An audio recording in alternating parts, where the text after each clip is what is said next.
अंसार, बहुत बहुत बहुत स्वागत है आपका ज़िंदगी लाइव में। मुझे बहुत अच्छा लग रहा है इतने यंग ऑफिसर को अपने सामने देखकर। चाहूंगी कि आप सबको बताएं कि किस उम्र में आपने यूपीएससी की परीक्षा क्लियर की है। मैं 21 साल का था तब मेरा रिजल्ट आया था। 21 साल की उम्र में मैंने एग्जाम क्लियर की थी। वाह, and you been one of the youngest? जी। वाह।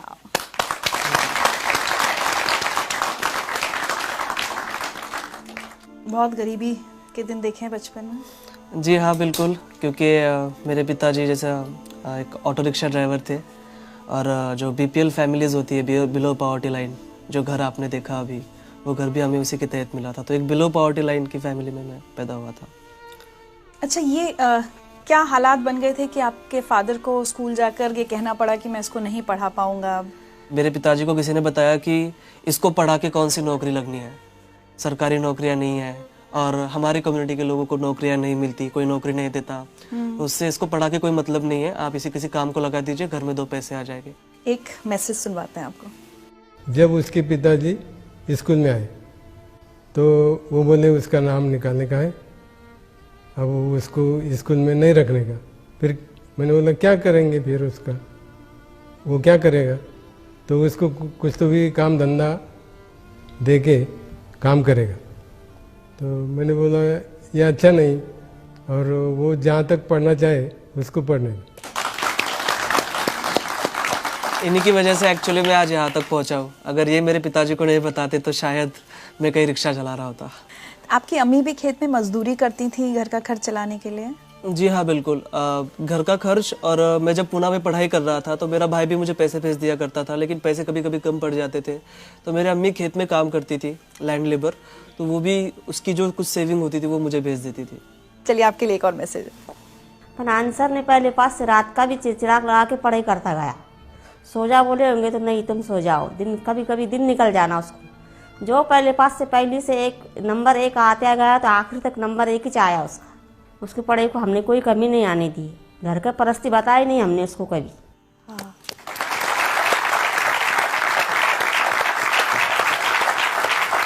और उस दौरान भी परिवार की स्थिति तो बदली नहीं थी, दिक्कतें थी। उस समय भी आपको बहुत काम वाम करना पड़ा अपनी किताबों का खर्च उठाने के लिए। 10th में मेरी छुट्टियां चल रही थी और मुझे कंप्यूटर सीखना था। तो MSc IT का कोर्स आता है, वो कोर्स मुझे करना था। उसकी फीस थी लगभग 2,800 समथिंग, उस वक्त उसकी फीस थी। पे करने के लिए पैसे नहीं थे, तो मैंने मेरे अब्बू को बताया कि भाई ये रेस्टोरेंट है, यहाँ पर मुझे काम करना है, मुझे वो लगभग 3,000 रुपये तक कुछ पगार दे रहे हैं। अब्बू ने कहा ठीक है, तुमको करना है तो करो। फिर मैं उस रेस्टोरेंट में काम करता था। सुबह 8 बजे से लेकर रात में 11 बजे तक वो काम होता था। बीच में 2 घंटे छुट्टी मिलती थी, उसमें मुझे मेरा लंच करना होता था और 1 घंटा मुझे वो जो कोर्स है उसकी तैयारी के लिए जाना होता था। हमारे गांव में ही वो होता था और काफ़ी डिफिकल्ट था मेरे लिए, क्योंकि मुझे वो बड़ा पॉट लेकर पानी लेकर आना पड़ता था कुएं से निकाल कर। फिर उसके बाद जो कस्टमर्स आएंगे उनको चाय सर्व करना, उनका टेबल वगैरह साफ कर देना, ये सब इस तरह का काम एक वेटर का काम था। और उसके बाद जब 10 बजे होटल बंद हो जाता था, गांव में 10 बजे जनरली हमारे बंद हो जाता था, तो 1 घंटा मुझे जो फर्श वगैरह होता था वो सब साफ करना होता था बैठ के हाथ से। तो वो काम मैंने किया। तो घर में सिर्फ आप ही सबसे ज्यादा पढ़े लिखे हैं, बाकी सबकी पढ़ाई छूट गई, काम करने लग गए या शादी हो गई बहनों की? जी, घर में नहीं, पूरी जनरेशन का मैं फर्स्ट ग्रेजुएट हूँ। हमारे पूरी जनरेशन में कोई पढ़ा नहीं है, तो घर का मैं अकेला ही सबसे ज़्यादा पढ़ा लिखा हूँ। और बाकी के जो बहनों की शादी हो गई थी जल्दी, और भाई जब 5th स्टैंडर्ड में था तब से वो मेरे माँ बाप के पास काम करता था। एक मैसेज और सुने। जी, मुझे स्कूल में जाना पसंद नहीं था, यानी मुझे इंटरेस्ट नहीं था उसमें पढ़ने के लिए, पढ़ाई के लिए। और मैं एक बार 6वीं में ही फेल हो गया था। तो जब से मैंने स्कूल छोड़ी और मैंने दिल में ठान लिया कि मैं तो इतना होशियार नहीं हूँ, लेकिन मेरा भाई मुझसे भी ज़्यादा होशियार है, इसलिए मैंने स्कूल छोड़ के अपने मामा की तरफ काम के लिए गया। लेकिन इतना मुझे गर्व है कि मेरा भाई मेरे वजह से कुछ ना कुछ आज बन गया है।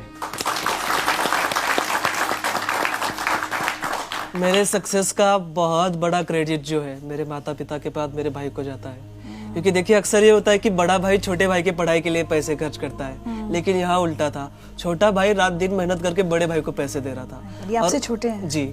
और मैंने 10वीं की छुट्टियों में काम किया, 12वीं की छुट्टियों में काम किया, कॉलेज के फर्स्ट ईयर की छुट्टियों में काम किया।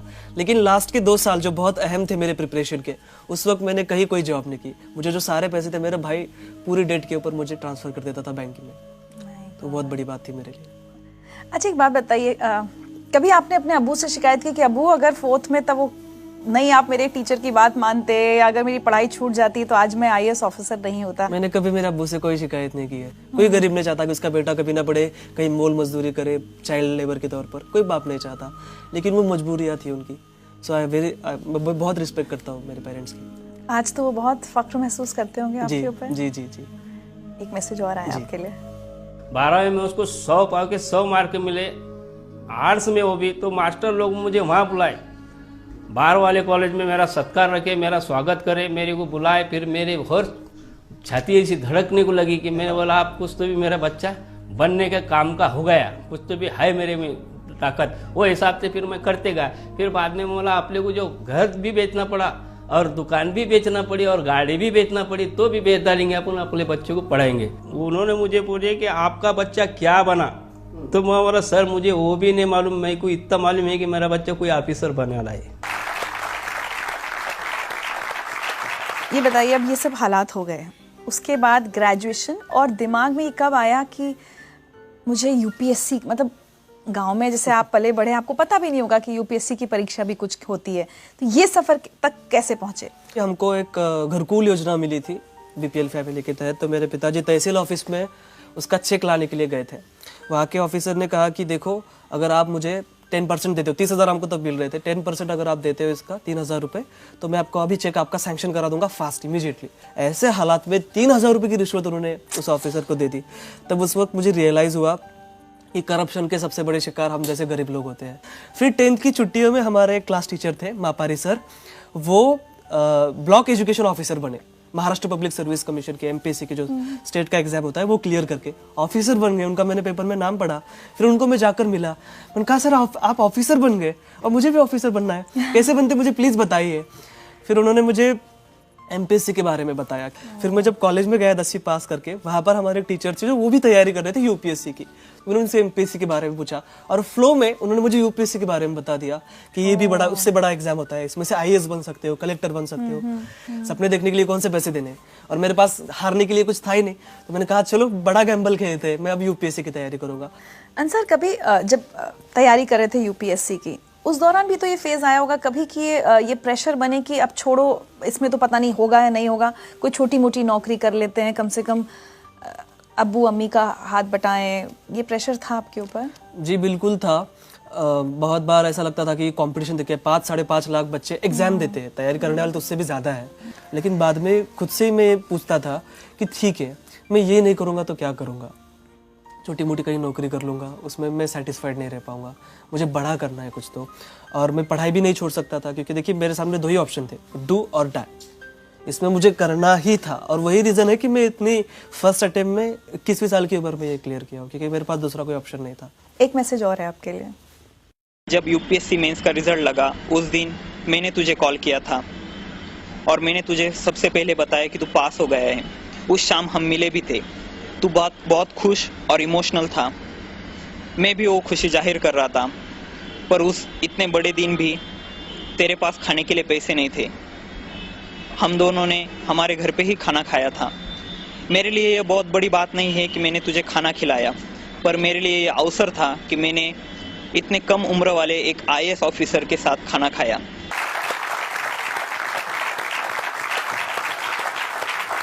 19 फरवरी के दिन मैं लाइब्रेरी में बैठा पढ़ाई कर रहा था और मुझे इसका फ़ोन आया। मैंने कहा अंसार UPSC का रिजल्ट आ गया। मैंने कहा माय गॉड, मेरे वहाँ पर हार्ट बीट्स बढ़ गए, मैं समझ में नहीं आ रहा था मैं क्या करूँ। उसने कहा तेरा रोल नंबर बता।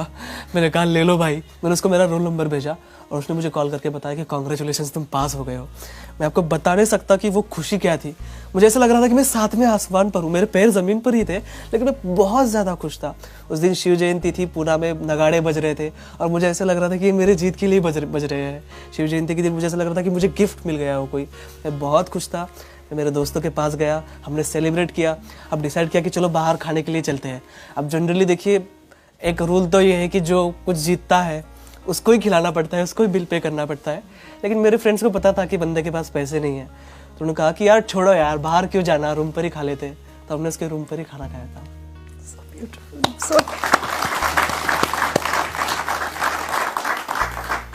मेरे पास सच्ची आज शब्द नहीं आपकी बातें सुनकर, कितनी खुशी हो रही है कि एक बच्चा कहाँ से कहाँ पहुँचा है। और अब जल्द ही आपकी नौकरी की शुरुआत होने वाली है।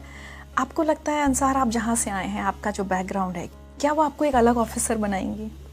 मैं ये सोचता हूँ कि मेरे लाइफ में मैंने जो फेस किया है वो किसी और को फेस ना करना पड़े। तो जाहिर सी बात है कि मैं एक अच्छा ऑफिसर बन पाऊंगा, मेरे साथ वो मोटिवेशन रहेगा। जब भी मैं किसी बच्चे को कोई काम करते हुए देखूंगा तो मुझे वो फीलिंग आएगी कि कुछ साल पहले मैं भी ऐसा काम कर रहा था और मुझे बहुत बुरा लगता था जब मैं किसी को चाय सर्व करता था या किसी का टेबल साफ करता था। तो वो फीलिंग आएंगी और मैं उसके लिए काम करूँगा। तो मुझे लगता है कि मैं एक अच्छा ऑफिसर बन पाऊंगा just because of my background. आज अगर पीछे मुड़ के देखते हैं और अपनी ज़िंदगी की कोई एक चीज़ बदलना चाहें तो क्या होगा? मेरी ज़िंदगी की मैं चाहूँगा कि मेरा बचपन फिर से आ जाए और मेरे पिताजी उसमें IAS हो। सो जहाँ मुझे तो जब मुझे कोई यूनिफॉर्म ना मिला हो या कोई किताब ना मिली हो तो वो मुझे मिल जाए। कोई एक मैसेज जो आप सब लोगों को, और सिर्फ जो यहाँ बैठे हैं वो नहीं, जो बहुत सारे लोग टेलीविजन पर आपको देख रहे हैं और उसमें से बहुत सारे IAS की तैयारी कर रहे होंगे, उनको क्या मैसेज देना चाहेंगे? जी, मैं उनको यही मैसेज देना चाहूँगा, एक रिक्शा चलाने वाले का लड़का अगर IAS बन सकता है, जिसने अपनी लाइफ में सारे ऑड्स देखे हो, तो मुझे ऐसा लगता है कि हमारे देश का कोई भी बच्चा, और गरीब से गरीब बच्चा भी, और किसी भी मजहब का बच्चा IAS बन सकता है। आप सभी को मेरी बहुत बहुत शुभकामनाएं। वाह।